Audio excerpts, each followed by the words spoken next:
Bonjour à vous, mes délicieux co-contractants. Comment allez-vous?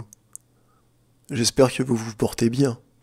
Comme vous avez pu le remarquer si vous suivez un peu l'actualité de la sphère zététique sur les réseaux sociaux, il y a depuis dimanche une espèce de tempête de caca autour de la vidéo de Wendy Boinard, Wild Eyed Demon, la petite amie de Mr. Sam Samuel Buisseret, puisque sa dernière vidéo explique qu'elle a retrouvé l'identité de 4 personnes, dont votre serviteur, et les gens de la sphère zététique trouvent que ce n'est pas très correct d'aller ainsi enquêter sur des personnes pour des fallacieux prétextes, alors dans le cas de quels sont leurs noms. Le Bouzeux Magazine, Demit et c'est qui le troisième, Martin Eden, il semblerait qu'ils soient inclus dans cette vidéo parce que ce sont des militants de gauche, de la sphère zététique. Alors je l'ai déjà exprimé à de nombreuses reprises depuis la crise Covid, en fait, qui a marqué une scission au sein de la sphère zététique entre les gens de droite, les gens de gauche, les LGBT, ceux qui sont pas LGBT, les woke, les anti-woke, tout ça. À mon avis, c'est simplement une mise en scène de la part des meneurs pour redonner une cohérence à ces sphères zététiques par de la lutte interne, puisqu'évidemment, vous savez que les familles se soudent aussi par les disputes de famille, et cette cohérence qui était en train de battre de l'aile, puisqu'il y avait dissolution au fur et à mesure qu'on commençait à lever le voile sur le scandale des vaccins, des effets secondaires, tout ça. Et il fallait créer un contre-feu, à mon avis, au sein de la sphère zététique, et la scission politique, woke, tout ça, a permis de regalvaniser les troupes autour de sujets qui n'avaient rien à voir avec la santé publique et la médecine. Mais que vient faire Victor Nickel dans tout ça, me demanderez-vous? Bien, j'ai une hypothèse que je ne vais pas tarder à vous soumettre. Mais tout d'abord, écoutons quelques extraits audio des vidéos de Wendy Boinard et Samuel Buisseret, que j'agrémenterai de quelques captures d'écran, et je vous laisserai seul juge. Non, enfin non, bien sûr, après, vous inquiétez pas, je vais commenter en long, large et travers. À tout de suite. Il m'a fait confiance lorsque je lui assurais être en mesure de retrouver un homme qui le harcelait sur les réseaux sociaux, un homme qui ira jusqu'à menacer son intégrité physique et inclure sa fille, la fille de Monsieur Sam, dans ses emails de délire conspirationniste. Cet homme faisait déjà l'objet de plusieurs plaintes émanant d'une demi-douzaine de créateurs de contenu, en Suisse, en France, en Belgique, mais les plaintes étaient figées de par leur absence de matière, l'identité du harceleur présumé demeurant introuvable même pour les avocats engagés sur l'affaire. Je pouvais pas échouer. Il s'agissait d'une mission conséquente et vitale, peut-être pour beaucoup de gens, qui plus est confiée par mon youtubeur préféré. Il y a de ça quelques années, j'ai été victime de harcèlement de la part du plus gros harceleur en place à l'époque, qui était Victor Nickel, en tout cas pour le petit milieu sceptique. C'était quelqu'un qui avait déjà un gros pédigré à son actif, il y avait déjà pas mal de plaintes déposées contre lui, et j'avais créé un petit groupe comme ça où je me disais peut-être que via une exception avec la loi belge, on aurait plus de simplicité pour déposer une plainte et faire en sorte que ça aboutisse à une audition. Alors on a fait ça, on s'est réunis, on a mis un avocat sur l'affaire, ça a été très coûteux, et le problème c'est que le gars était planqué, on le retrouvait pas. Ni l'avocat, ni les policiers, ni qui que ce soit n'arrivait à le retrouver, n'arrivait à trouver son adresse. Et toutes les plaintes qui avaient été déposées contre lui avant, que ce soit en Suisse, en France, etc., n'avaient pas réussi à aboutir à cause de ça. Et puis, j'ai rencontré Damon, et elle a tout de suite proposé d'essayer de retrouver le gars pour que la plainte puisse aboutir. Et ce qui est complètement fou, c'est qu'entre le moment où je lui ai dit ok, essaye de le trouver, mais tu sais, l'avocat du grand cabinet machin n'a pas réussi à le trouver, ni les policiers, donc à mon avis, ça va quand même être costaud. Elle a mis 2 jours. Elle a mis 2 jours pour avoir toutes les infos. Et ça a permis de débloquer toute l'affaire. Alors l'affaire n'a pas abouti parce que malheureusement, le harcèlement, il y a eu une jurisprudence en attendant en Belgique et qui fait que la Belgique est moins bien placée que la France finalement pour se plaindre du harcèlement en ligne. Et donc finalement ça n'a rien donné en ce qui concerne ce harcèlement. Et j'ai voulu discuter avec lui, j'ai voulu dialoguer avec lui. Les gens qui me connaissent savent que j'essaye d'avoir un discours apaisé. Et pendant que je parlais avec lui, au bout d'une demi-heure, 3/4 d'heure de conversation, mon téléphone sonne. Et c'est un ami, Serge Brett-Morel, de la chaîne Astrosceptique, que je vous recommande, qui me téléphonait pour me dire qu'il était en train de retransmettre toute la conversation en direct. Et cette conversation est restée en ligne pendant des années, sans que je puisse rien y faire. C'est-à-dire qu'une conversation privée, dans laquelle j'essayais de raisonner quelqu'un qui était un adversaire finalement, une conversation privée dans laquelle je parlais de plein d'autres gens, il l'a streamée, il l'a diffusée, elle est restée en permanence sur les réseaux, comme une espèce de petite agression, mais de tous les jours. Il faut imaginer ça. Et je n'avais aucun recours, ni auprès de YouTube, ni auprès de la loi, ni auprès de quoi que ce soit. Il y a une impunité totale par rapport à ça. Et on a un moyen de faire avancer les choses, c'est que beaucoup de gens agissent comme ça parce qu'ils sont anonymes, parce qu'ils arrivent à rester anonymes. Mais personne n'est anonyme, en fait.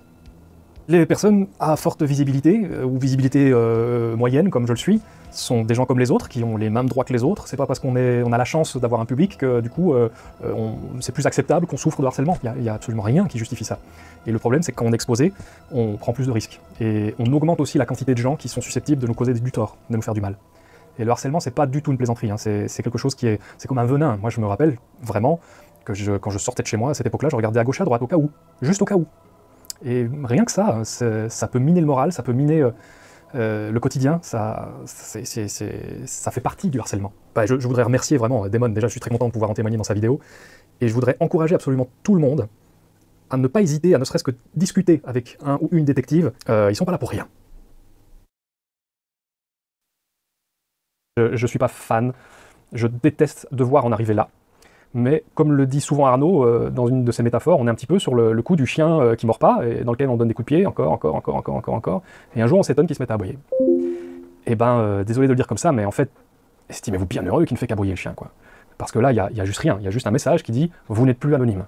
Si vous voulez emmerder des gens, et c'est pas une question des youtubeurs, hein, je le dis à l'attention de tout le monde, en fait. Vous êtes emmerdé par quelqu'un d'anonyme, vous pouvez avoir recours aux détectives. C'est pas une question d'avoir de la visibilité, quoi que ce soit. Ayez recours aux détectives si vous êtes emmerdé par des anonymes. L'anonymat, ça saute. Et la police n'est pas très compétente pour ça. C'est un truc que moi j'ai vécu personnellement, je peux vous partager ce retour d'expérience-là. Et excusez-moi, mais je trouvais que dans la balance, l'importance de ce message, du fait qu'il me concerne moi aussi, avec cette démonstration forte, bah oui, valait mieux que d'éviter de faire un truc que je trouve un peu sale et discutable. Et à nouveau, si vous trouvez ça discutable, il n'y a pas de souci, je le respecte, je le comprends, vraiment. Si vous trouvez ça inadmissible et qu'il faut absolument supprimer tout ça, là je suis désolé, mais non. Il y a un choix qui est fait, ce choix est dans la légalité, avec les règles, face à un problème insoluble. Le vrai problème, c'est pas Damon, c'est pas moi, c'est pas... Le vrai problème, c'est l'impunité des gens qui sont sous couvert d'anonymat, et l'inefficacité de la police. Il faudrait peut-être un petit peu, je sais pas, se demander si c'est pas là qu'il est le problème, puisque des gens ont été mis en avant. Alors, ça, c'est un truc qui me gêne un petit peu, parce qu'effectivement, on a beau mettre des disclaimers, ce sont des présumés harceleurs, hein, il n'y a pas eu de... Il n'y a pas eu de jugement, il n'y a pas eu de compte-rendu qui a été fait par la justice, ce sont des présumés harceleurs. Et le fait de les citer nommément, évidemment ça fait une espèce de halo comme quoi ils sont des harceleurs.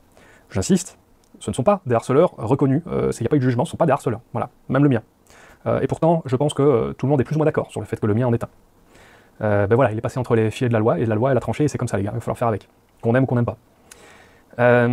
Donc voilà, c'est des présumés harceleurs. Il y a un exemple qui est fait, qui est fort. J'ai pris la peine d'aller voir un petit peu ce que faisaient les gens qui étaient pris en exemple pour ce truc de harceleur. Et donc je me suis retrouvé face à la responsabilité, je l'avoue, je me suis retrouvé face à la responsabilité de me dire, est-ce qu'il mérite, est-ce que moi j'estime qu'il mérite d'être exposé comme ça, pour le peu que j'ai vu, le peu que j'ai supporté de voir de ce qu'ils produisent. Très largement oui, je trouve que très largement il mérite d'avoir un petit coup de froid dans le dos et de se dire, bah, je suis pas anonyme, je peux avoir une plainte. Je peux demain avoir une plainte dans ma boîte aux lettres. C'est quand même, excusez du peu, mais je crois que, voilà, c'est critiquable, mais de là à dire il faut annuler, c'est inadmissible, c'est monstrueux, ou je sais pas quel autre truc que j'ai lu sur les réseaux, ouais, c'est un choix, hein, je suis désolé, c'est un choix, je veux pas continuer à me laisser faire personnellement, je veux pas qu'on se dise qu'il n'y a pas de limite. Alors, ça va pas être par ordre chronologique, puisque j'ai pas encore monté la vidéo. Mais le premier point que Wendy Boinard soulève, c'est que donc j'aurais harcelé Samuel Buisseret. Je l'aurais menacé physiquement. Alors je l'ai pas menacé physiquement, mais bon ça on verra plus tard dans d'autres commentaires. Je lui ai prédit un funeste destin quand ses ex-abonnés, quand ses ex-fans qui étaient gamins à l'époque chercheront pour le waterboarder au Roundup, lorsqu'ils comprendront par quoi et comment ils ont été manipulés. Elle parle aussi du fait que j'ai inclus sa fille dans les mails, juste après avoir parlé de menaces physiques, donc ce qui peut laisser penser que j'aurais menacé sa fille, mais comme vous avez pu vous constater vous-même avec les captures d'écran, si j'ai parlé de la fille de Samuel Buisseret à Samuel Buisseret, c'était pour tenter de lui foutre la honte, de lui mettre un peu de plomb dans la tête et de lui dire bah écoute mon gars, est-ce que tu penses qu'est-ce qui va se passer quand ta fille va grandir et qu'elle va savoir ce que tu as fait, ce que tu avais comme activité sur internet. Samuel Busseret et Wendy Boinard prétendent que je serais anonyme, que je serais caché, qu'on ne pouvait pas me retrouver. Ce qui est totalement faux, puisque dès 2018, et si c'est pas 2017, je donnais mon identité civile aux gens de la communauté zététique. Je leur disais, je m'appelle Jean-Baptiste Rochet, et tu peux m'appeler au 06 84 50 89 79, ce qui est mon numéro de téléphone depuis des années. Donc j'étais absolument pas anonyme, je me cachais absolument pas. Je ne donnais évidemment pas mon adresse parce que j'avais pas envie qu'il y ait des zinzins qui viennent devant chez moi. Mais les forces de police sont tout à fait compétentes pour retrouver l'adresse de quelqu'un contre qui on porte plainte, surtout quand cette personne donne librement son identité et son numéro de téléphone. Samuel Busseret prétend que je lui aurais tendu un piège et que j'aurais diffusé sans son consentement un entretien qui était censé être privé. Alors comme vous avez pu le voir avec les captures d'écran qui sont des commentaires sous sa vidéo, donc qui remontent à 2019, à nos chers harceleurs, eh bien j'avais mis le lien du Hangout. Donc les Hangouts, c'était l'application Google pour les live YouTube à l'époque. Bon, après ils ont fermé Hangout et c'est pour ça qu'il y a des plateformes de streaming qui se sont lancées, comme StreamYard. Et donc j'avais mis le lien pour une discussion publique, puisque je cherchais à avoir des échanges publics avec les zététiciens à l'époque. Enfin, d'ailleurs toujours, mais bon, maintenant ça serait plus des échanges dans un ring que je privilégierais dans un ring ou sur un octogone. Et donc à l'époque, je cherchais absolument à avoir des échanges publics avec ces gens-là pour montrer leur duplicité et leurs mensonges. Raison pour laquelle ils bloquaient systématiquement ils bloquaient les comptes avec lesquels on leur présentait des arguments factuels. Et c'est la raison qui m'a poussé à avoir plein de comptes différents sur les variations de « ils chuchotaient à l'oreille des zètes ». Donc dans ces commentaires, je vais mettre le lien d'un Hangout pour qu'ils viennent, pour qu'on discute en direct. Alors il pouvait pas imaginer une seconde, parce qu'il est pas idiot, il connaît parfaitement les outils informatiques, à l'époque il savait ce que c'était que les Hangouts. Il pouvait pas imaginer que si je mets un lien d'un Hangout pour qu'ils viennent discuter dans ses commentaires publics, c'était pour qu'on ait une discussion privée. Alors je l'ai pas exprimé, mais moi mon intention c'était aussi que des fans de sa chaîne voient le lien du Hangout et se disent ah bah tiens on va aller voir ce qui se passe et on va intervenir. Bon malheureusement il s'est retrouvé tout seul. Il s'est retrouvé tout seul en difficulté. Donc encore une fois, son argument selon lequel ah bah j'étais pas au courant, je pensais que c'était privé, non ça tient pas vraiment, ça tient pas du tout. Il y a un autre moment aussi, je sais plus dans quelle vidéo, où il dit oui on a eu un entretien téléphonique et il l'a diffusé en direct sur internet. Non, c'était pas un entretien téléphonique, c'était un hangout et il y a encore une fois regardez la capture d'écran.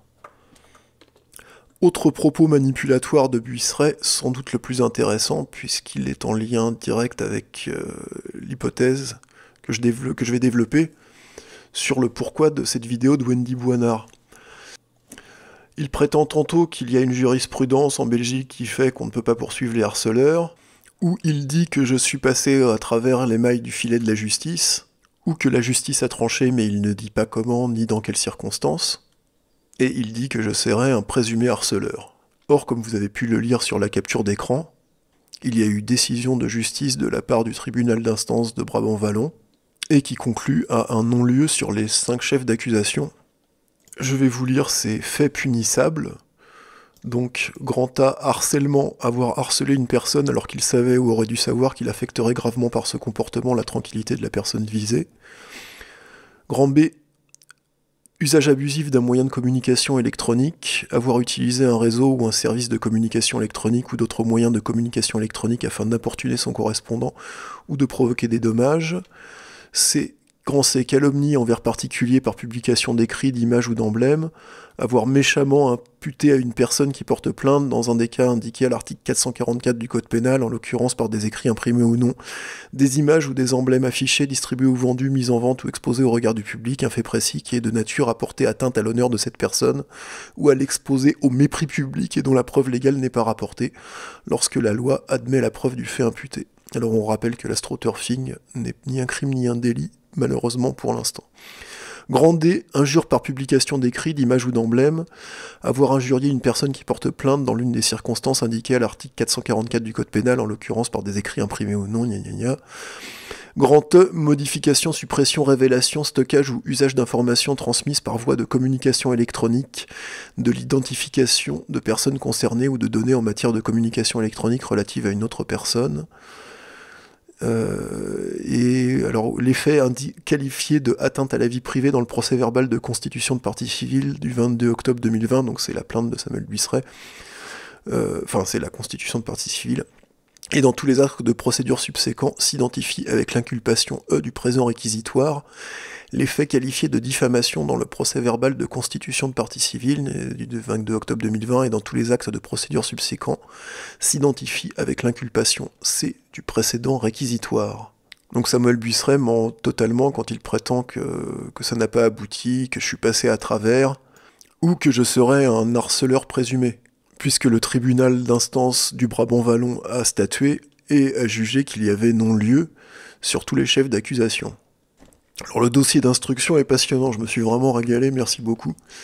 Il fait 320 pages, il y a des doublons, donc il doit faire entre 200 et 250 pages, donc c'est quand même très lourd, puisque Buisseret avait demandé à des gens de la communauté zététique de témoigner, il a inclus d'autres plaintes de gens de cette communauté. Franchement, il y a du matériau, c'est dense et passionnant. Dans la constitution de partie civile, alors je suis désolé pour les termes techniques, je suis pas juriste, mais donc dans la constitution de partie civile déposée par son avocat en été 2020, soit 1 an et demi avant que Wendy Boinard enquête sur moi, il y a clairement mon nom, mon prénom et mon numéro de téléphone, il explique que je suis connu de la communauté zététique, que je donne mon identité. Donc après, quand Samuel Buisseret prétend qu'il avait besoin d'engager sa petite amie comme agent de recherche privée pour savoir qui j'étais, ça tient vraiment pas debout. Ce qui tient pas non plus vraiment debout, c'est l'idée selon laquelle il y a une jurisprudence en Belgique qui fait qu'on peut pas poursuivre les harceleurs ou que je suis passé à travers les mailles du filet de la justice. Parce que la justice belge a fait une demande d'entraide européenne auprès de la justice française, ce que la justice française a accepté, ce qui est normal. Alors je sais pas qui a demandé ça, mais venant de la Belgique, on a demandé à ce qu'on saisisse mon matériel informatique, donc ordinateur, téléphone portable, tout ça.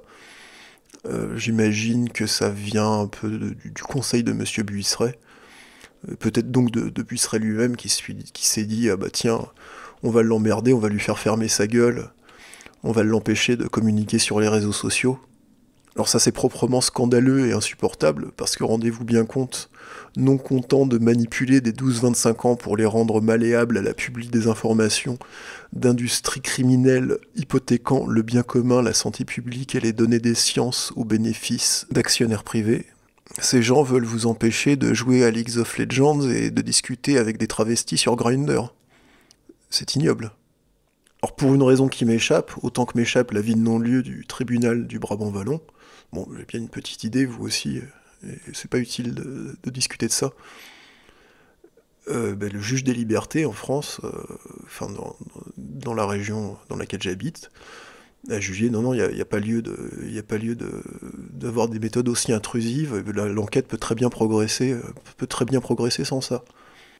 Donc Samuel Buisseret et Wendy Boinard, sa petite amie, mentent de façon flagrante quand ils prétendent qu'ils auraient été obligés d'utiliser la qualité de Wendy Boinard en tant qu'agent de recherche privée pour obtenir mon identité, puisque mon identité est connue des réseaux de zététiciens depuis 2018, si c'est pas 2017, enfin si c'est même 2017, et je la donnais librement, je donnais mon numéro de téléphone. Buisseret ment quand il prétend que je lui aurais tendu un piège pour cet entretien, alors que j'avais mis le lien pour rejoindre le Hangout dans les commentaires sous sa vidéo à nos chers harceleurs, et j'espérais bien que des fans viennent le soutenir. Bon, ça ne s'est pas fait malheureusement. Et il ment encore quand il prétend que je serais passé au travers des mailles du filet de la justice, ou que je serais un harceleur présumé, ou qu'il y aurait jurisprudence, je sais pas quoi, parce qu'il y a bien eu un jugement de la part du tribunal d'instance du Brabant-Wallon qui conclut à un non-lieu sur 5 chefs d'accusation. Ce jugement a eu lieu le 27 mars 2024. donc il y a une quinzaine de jours. Et la vidéo de Wendy Boinard est sortie dimanche dernier, soit une dizaine de jours après ce jugement. Je ne m'étais jamais exprimé publiquement auparavant concernant l'enquête de Wendy Boinard sur moi, sur le fait qu'elle était allée se faire passer pour une enquêtrice en assurance auprès de ma mère. Chose que j'ai su fin 2021. Ma mère a déposé 2 mains courantes. Une première parce que Wendy Boinard ne s'était pas présentée la première fois au rendez-vous qu'elle avait fixé. Et une deuxième fois après que Wendy Boinard soit venue la voir, parce qu'elle s'est dit c'est quand même un peu bizarre cette histoire. Et puis donc moi j'ai déposé une main courante également, après avoir fait quelques petites recherches à partir des informations que ma mère m'a données sur cette pseudo-enquêtrice en assurance privée, et avoir constaté que cette Wendy Boinard était en lien très vraisemblablement avec les réseaux zététiciens. Quand j'ai déposé la main courante, j'ai dit, bah voilà, cette personne, enfin j'ai donné les faits, j'ai dit, bah voilà, cette personne est en lien avec les réseaux zététiciens, c'est des gens qui portent plainte massivement contre moi, et je suppose qu'ils utilisent une agent de recherche privée pour obtenir des informations, pour faire pression, je sais pas trop ce qu'ils veulent, mais ça m'inquiète un peu, donc voilà, je dépose une main courante. Suite à la plainte de Samuel Buisseret, j'ai donc été entendu par les autorités françaises, et à la fin de mon audition, j'ai porté plainte contre Samuel Buisseret en disant que Wendy Boinard avait été se faire passer pour sa petite amie Wendy Boinard, agent de recherche privée, avait enquêté sur moi et s'était fait passer pour une enquêtrice en assurance chez ma mère, enfin auprès de ma mère, alors que rien ne justifiait ça puisque mon identité était connue. La plainte a bien été enregistrée, je sais pas si ça aboutira, on verra bien. En tout cas, c'est pas très malin ni très glorieux d'aller embêter une vieille dame de plus de 80 ans en lui racontant n'importe quoi. Alors pourquoi la vidéo de Wendy Boinard sort une dizaine de jours après le jugement de non-lieu en ma faveur dans l'affaire qui m'oppose à Samuel Buisseret? Je vous ai dit précédemment que j'étais au courant depuis fin 2021 que la copine de Samuel Buisseret enquêtait sur moi. Mais suite à des conseils avisés, je n'en ai évidemment jamais parlé.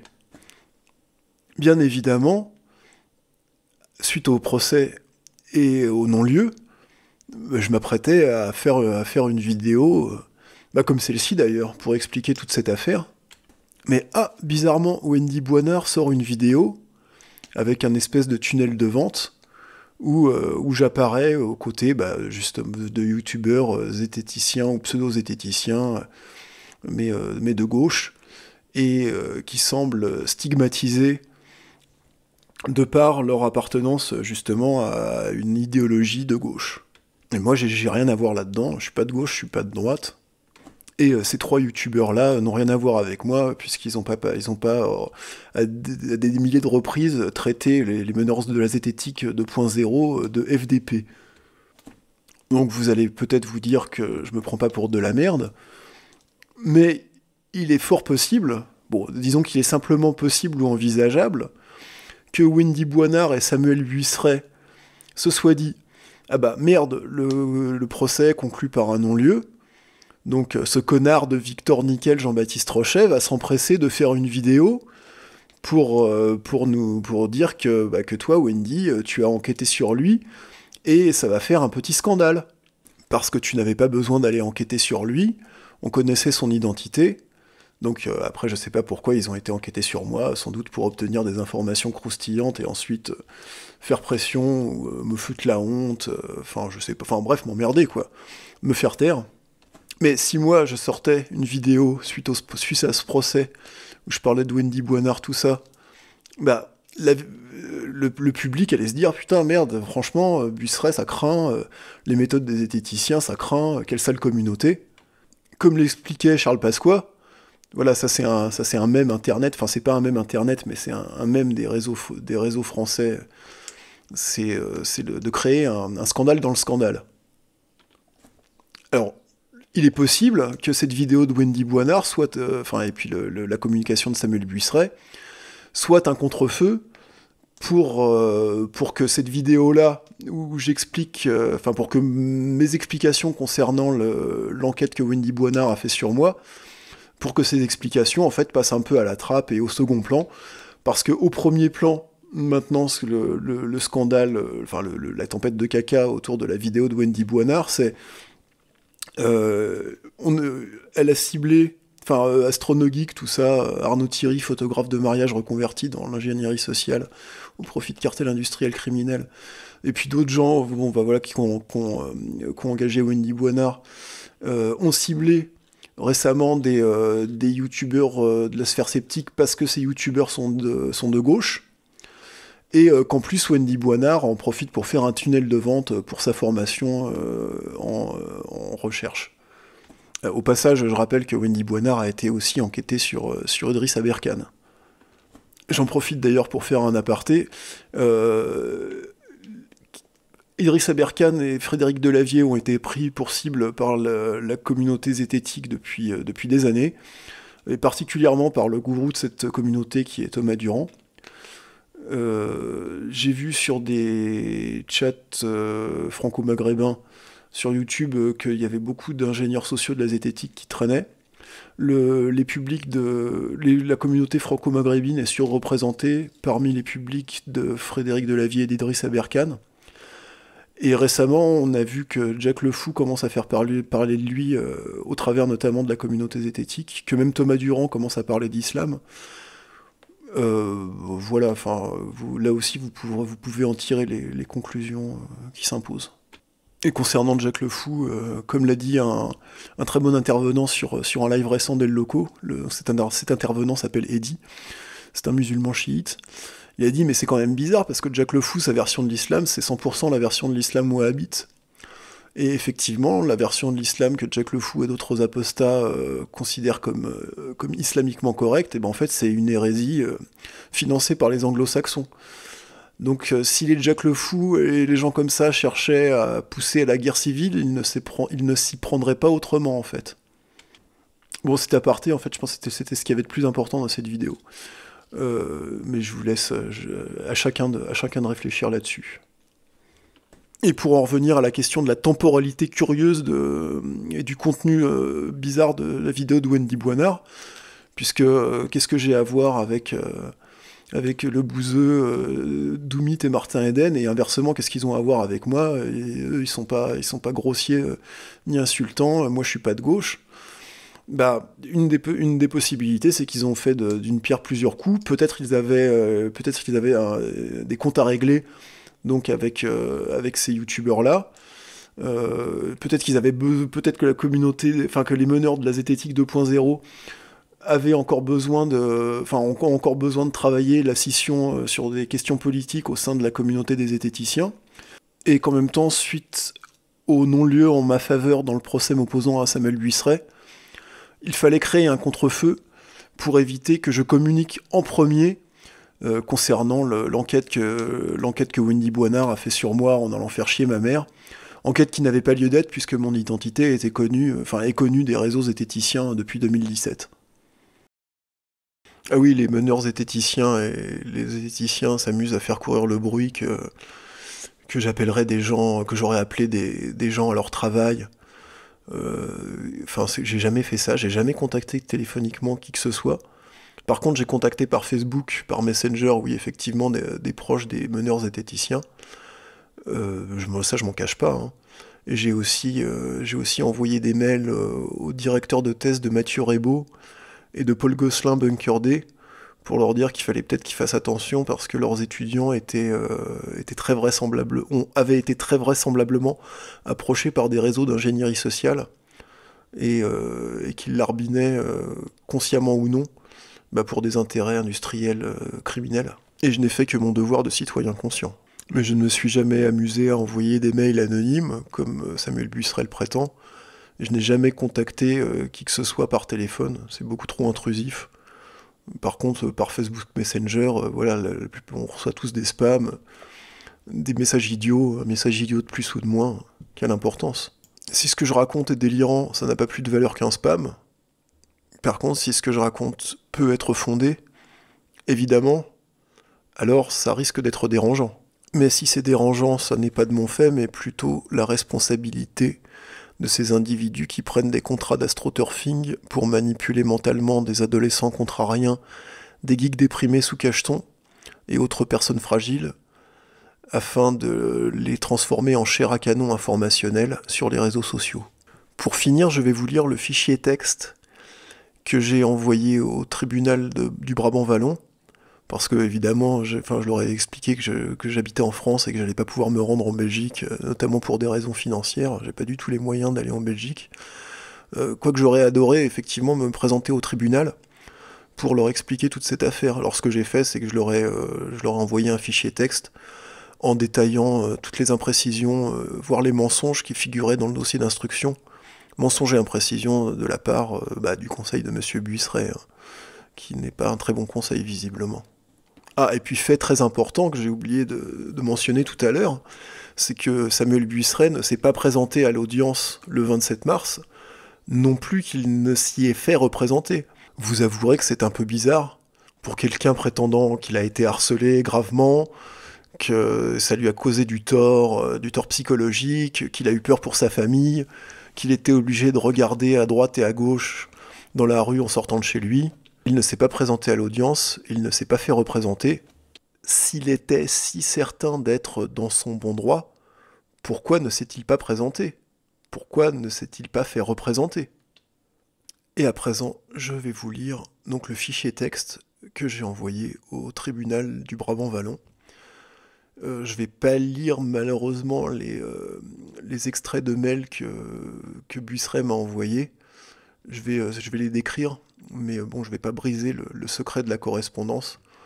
C'est un peu dommage, parce que vous pourriez voir à quel point l'individu est manipulatoire, fourbe et vicieux. Allez, c'est parti. Je souhaite par la présente rétablir quelques vérités et apporter des précisions quant à mon dossier d'instruction. Inculpé. Donc après je mets les références.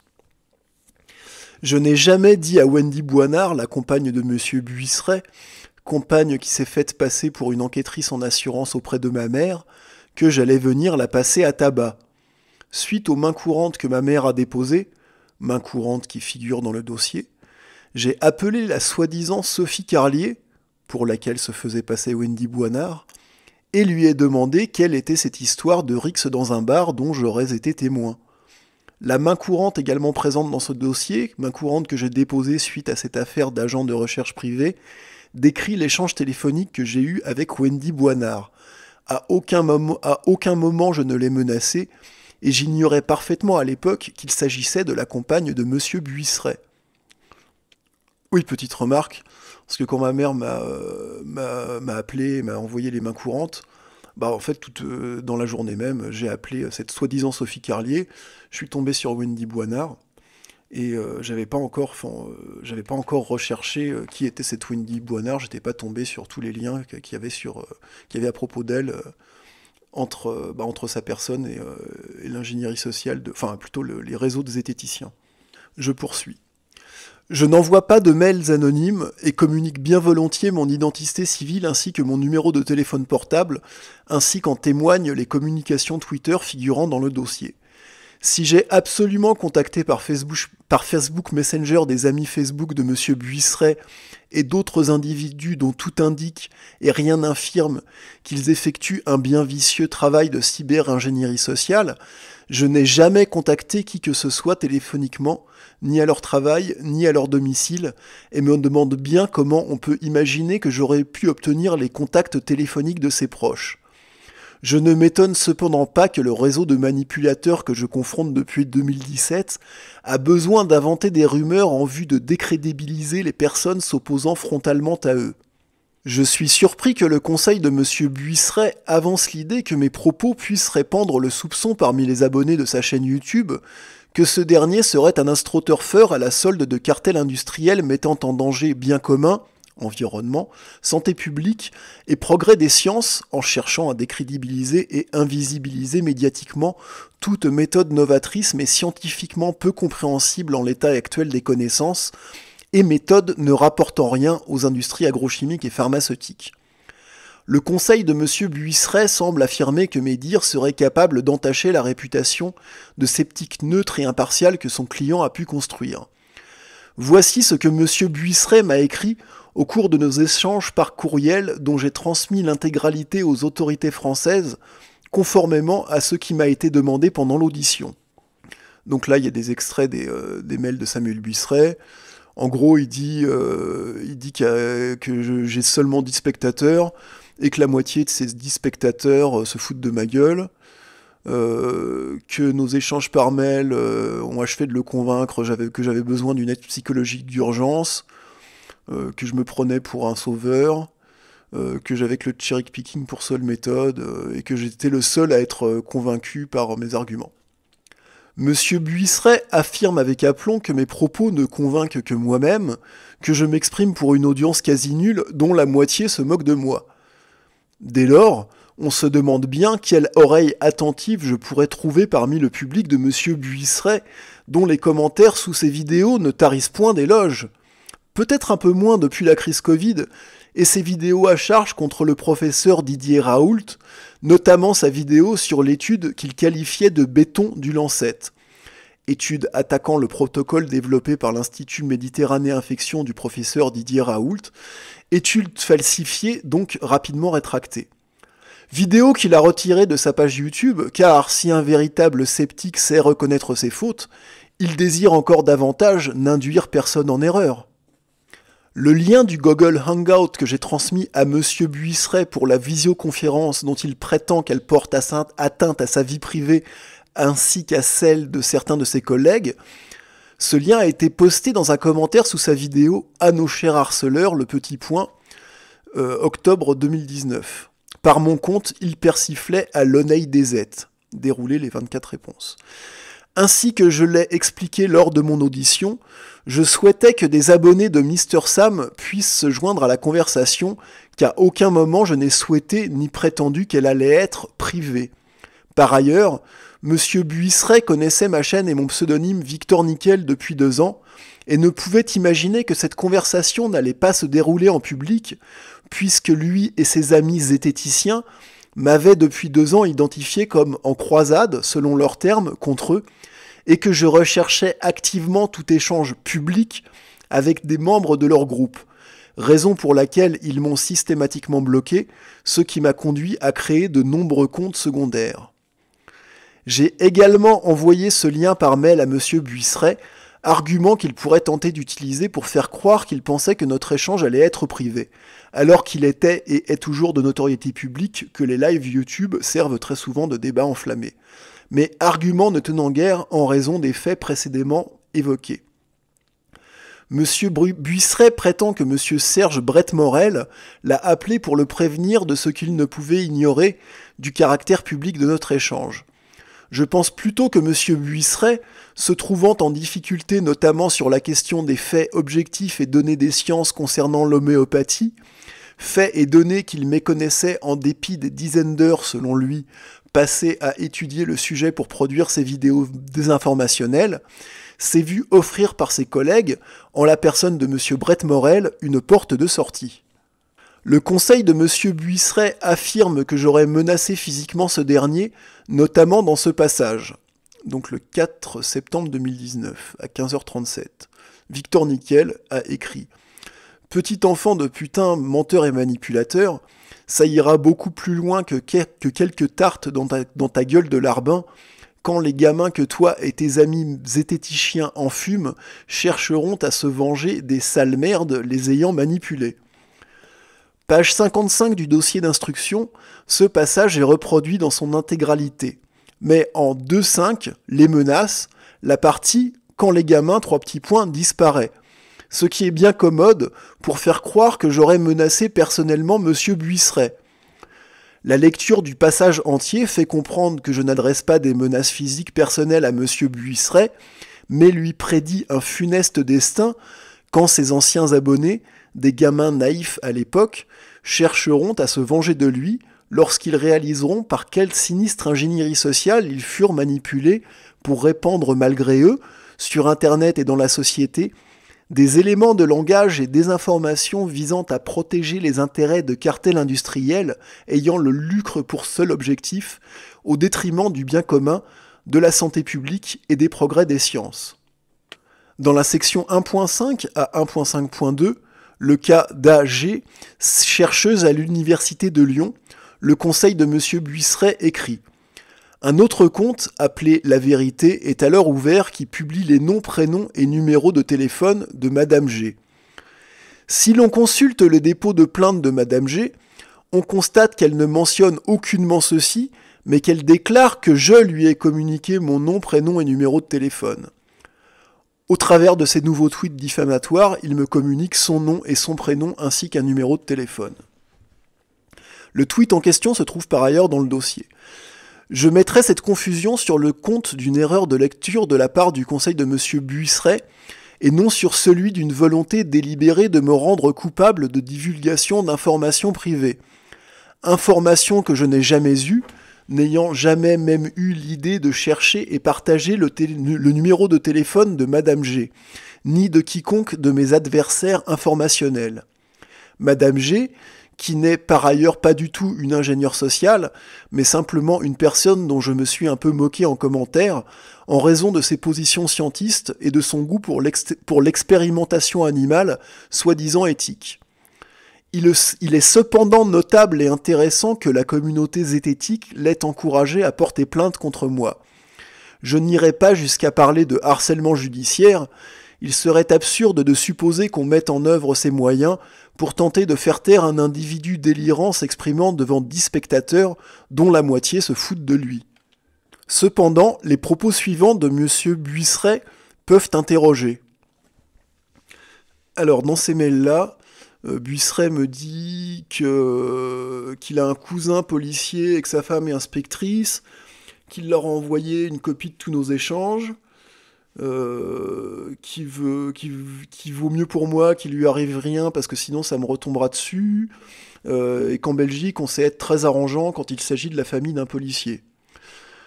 Ensuite, 2 jours plus tard, il me dit qu'il a passé le message à son cousin, que son cousin lui a expliqué comment procéder, que lui-même Buisseret récolte les nombreuses plaintes déposées, qu'il les met dans son dossier, qu'il est impressionné, pas dans le bon sens, que ça a achevé de le convaincre que j'ai besoin d'une aide psychologique d'urgence. Ouais, ça j'avais déjà dit, mais c'est là où il dit que je fais que du cherry picking, que ça ne convainc que moi, que je fais 10 spectateurs et que la moitié se foutent de ma gueule. Ensuite, dans la même journée, il me dit qu'il sait depuis quand j'attends d'être convoqué, et que ce qui change avec lui, c'est qu'il sait pourquoi les plaintes n'ont pas abouti, et que manque de bol, il sait comment amener ces 5 plaintes à terme d'un seul coup. Parce qu'il a des policiers dans sa famille, que ça a du bon, et que tout le monde n'est pas au courant des bonnes formulations à proposer lorsqu'on dépose une plainte pour s'assurer du bon suivi. Et que je vais devoir m'expliquer de toute cette haine, que c'est inévitable. Le lendemain, il m'explique... alors, il m'envoie pas plein de mails à la fois, hein, je lui répondais entre-temps, c'était des échanges pas très intéressants, mais réguliers. Ensuite, dans son mail suivant, il me dit que son cousin lui a expliqué quel terme utiliser pour s'assurer que je serais convoqué, et qu'il lui a aussi dit quelle personne contacter. La retour au courriel que j'ai envoyé au tribunal. Notons cependant que M. Buisseret m'a proposé un compromis. Alors là, il me propose, avec une limite de temps, que je m'excuse auprès de tout le monde, et d'avouer que j'accuse sans être certain, que je suis dans la provocation pour vérifier si ce que je crois est vrai, mais qu'en réalité, j'ai aucune preuve de ce que j'avance. Il me dit que je sais que j'y crois beaucoup moins que ce que j'affirme, ce qui est absolument certain quand on lit toutes ces années de haine que je déverse sur les réseaux sociaux. Il me dit que ce ne sont que des techniques, que je ne pense pas vraiment ce que j'affirme. Il me demande de m'excuser auprès de mes victimes et qu'alors il reconsidérera sa plainte. Il me dit de réfléchir et que je n'aurai pas plusieurs chances. Retour à mes commentaires que j'ai envoyés au tribunal. Pourquoi M. Buisseret a-t-il voulu me proposer de revenir publiquement sur mes déclarations concernant les meneurs de la zététique 2.0, meneurs dont il fait partie, alors qu'il affirme que mes propos ne convainquent personne, que je suis un délirant nécessitant des soins psychologiques, que personne ne m'écoute ni ne pourrait être influencé par mon discours? J'ai un peu de mal à voir dans tout ceci autre chose que des tentatives d'intimidation, notamment lorsqu'il évoque des membres de sa famille qui feraient partie des autorités de police belges. Notons que M. Buisseret m'a proposé des voies d'investigation dont au moins une tombe sous le coup de la loi, piratage informatique. Alors là, il me demande si j'ai jamais pensé à tenter l'infiltration, parce que qui se cache derrière la zététique, si j'ai jamais pensé à infiltrer la zététique, à engager un détective, à faire semblant de me repentir pour découvrir la vérité, à engager un hacker. Il me dit que les solutions pour découvrir la vérité ne me manquent pas. Il me demande si ces solutions m'effraient ou bien si je ne me suis jamais juste demandé comment vérifier ce que j'affirmais. Retour aux commentaires. Il semblerait que M. Buisseret, craignant que ces tentatives d'intimidation n'allaient pas porter les fruits escomptés, ait voulu m'encourager à enfreindre le code pénal. 2.6. Le harcèlement. Le conseil de M. Buisseret écrit ceci. En continuant, l'auteur sait pertinemment bien, par son comportement et les nombreuses infractions commises, qu'il affecte la tranquillité du plaignant et c'est ce qu'il recherche. À nouveau, comment M. Buisseret, affirmant que personne ne prête attention à mes soi-disant délires, pourrait-il être affecté par mes propos, n'intéressant personne et n'étant fondé, selon lui, que sur une paranoïa tendant à la schizophrénie? Par ailleurs, comme je l'ai expliqué lors des auditions suite aux plaintes déposées par des membres de la communauté zététique, mon but n'est aucunement d'affecter la tranquillité de ces gens, mais de, entre guillemets, remuer la merde sur les réseaux sociaux. Réseaux sociaux qui n'aiment que les affrontements verbaux, les scandales, pas l'argumentation. Et d'attirer l'attention sur leurs mensonges et manipulations. Si l'astroturfing constituait au moins un délit, j'aurais porté plainte en 2017 et régulièrement afin que les autorités se penchent sur les cas de ces individus. Mais Internet et l'influence en ligne étant des phénomènes plutôt nouveaux au regard de la temporalité de nos sociétés, le législateur ne s'est pas encore intéressé à cette question. Pour l'instant, et c'est malheureux, seul le scandale peut attirer l'attention sur ces manœuvres inacceptables mettant en danger bien commun, santé publique et progrès des sciences au profit de cartels industriels n'ayant que le lucre pour objectif. Section. Quant aux dommages subis par le plaignant. Au risque de me répéter lourdement, les propos tenus par M. Buisseret au cours de nos courriels, personne ne me croit, je suis cinglé, etc., contrastent considérablement avec ceux de son conseil.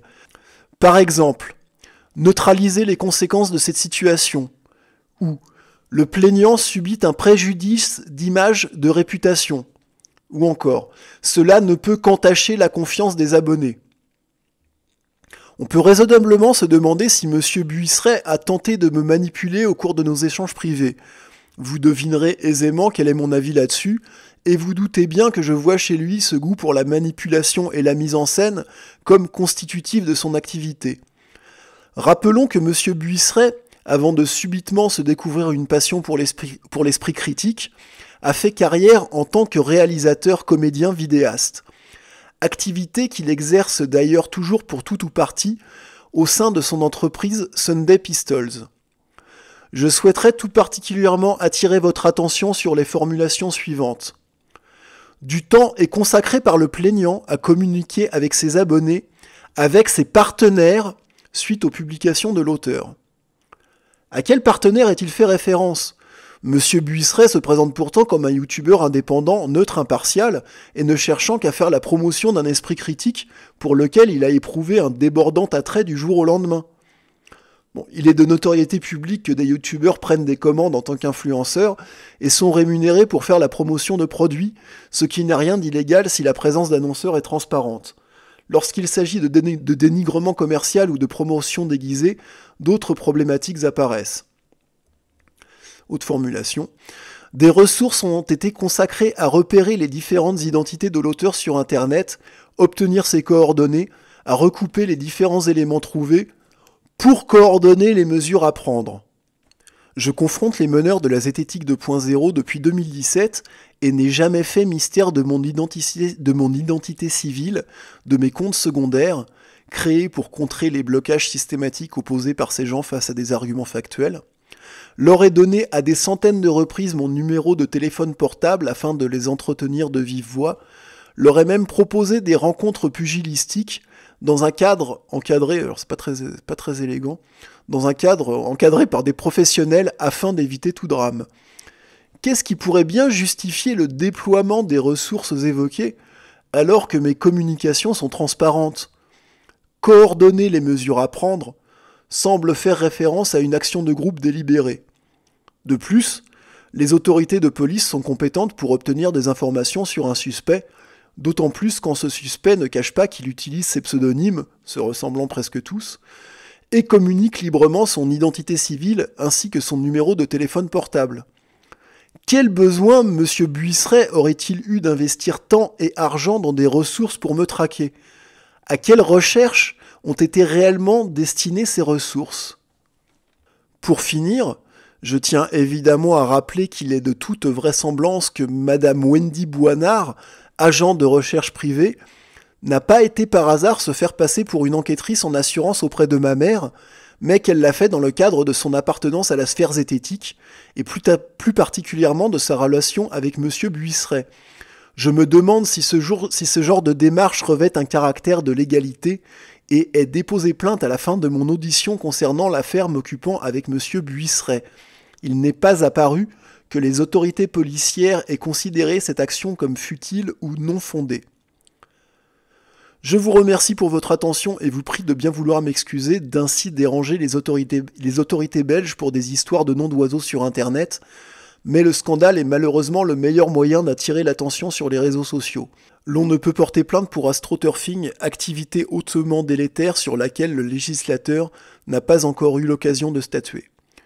Je joins à ce courriel l'intégralité de mes communications courriels avec M. Buisseret, en espérant néanmoins que les autorités françaises vous les ont déjà transmises.